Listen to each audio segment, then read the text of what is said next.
Hey, it's Liz with Lawsuit Tracker. Here's an overview of the baby food lawsuit. So this is a federal lawsuit. It's known as a multi-district litigation, and that is MDL number 3101. It's out of the Northern District of California. You can look at the U.S. District Government website if you'd like to read anything on your own. It was filed April 5th of 2024, so it's just about a year old. This kind of comes after the 2021 Toxic Baby Food Congressional Report found that baby food brands contain dangerously high levels of toxic heavy metals like arsenic, lead, and mercury.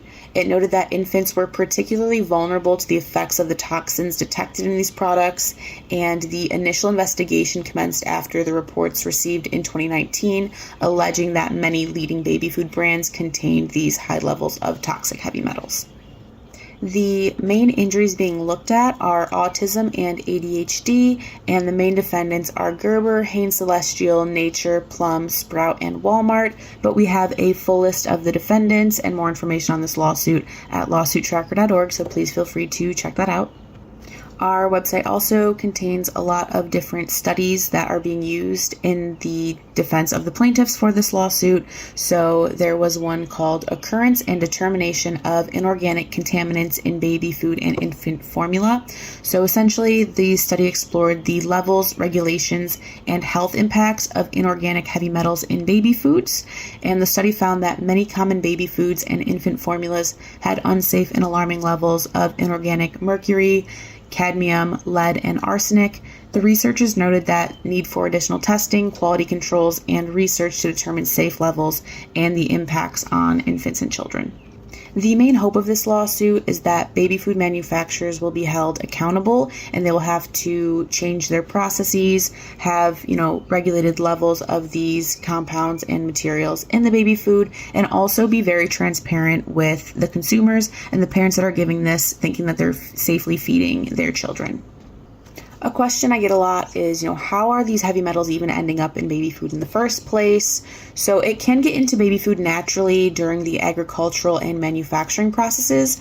Earth, soil, and crust contain, different types of heavy metals. So it's natural and expectant for most foods, especially root vegetables, to contain traces of these substances.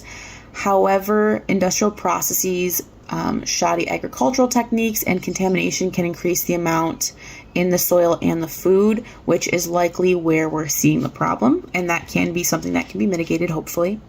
So what damages can people sue baby food manufacturers for? Most people are suing due to negligence of the baby food manufacturers, and compensation could include medical expenses to address any physical injuries and services like speech, physical, and behavioral therapies. Additionally, parents may receive funds to cover past and future anticipated costs for these and other services. This lawsuit is specifically looking at children diagnosed with autism before they turned 14.